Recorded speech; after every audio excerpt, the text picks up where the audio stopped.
السلام عليكم ورحمة الله وبركاته. معكم أم مرتضى من مطبخ فراولة.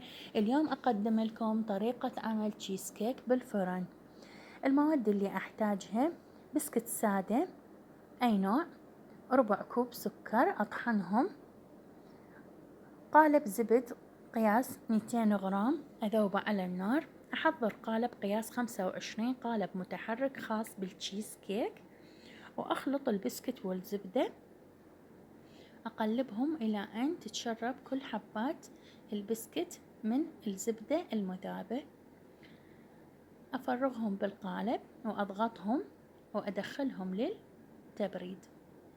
الطبقة الثانية عبارة عن علبتين جبن كيري أو كيبي، أي جبنة متوفرة قليلة الملوحة، علبة لبنة، علبة حليب مكثف، 3 بيضات، وربع كوب عصير ليمون. أخلط الجبنة إلى أن تتجانس، بعدها أضيف باقي المكونات. أتأكد أنه كل المواد انخلطت بصورة صحيحة.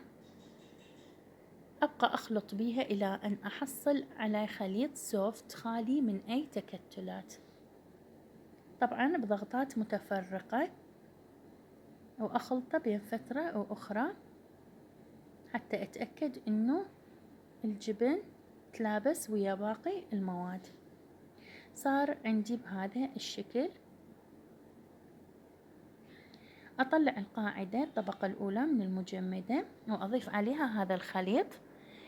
أشغل الفرن على درجة حرارة 300 وأضيفها بالرف الوسط لمدة 55 دقيقة. بعد ما أطلعها أنتظرها تبرد، أزينها بالجلي وأدخلها التبريد أقل شيء 4 ساعات، أو أزينها بمربى أو نوتيلا حسب المتوفر عندكم. إن شاء الله تجربوها وتعجبكم، أو ألف عافية.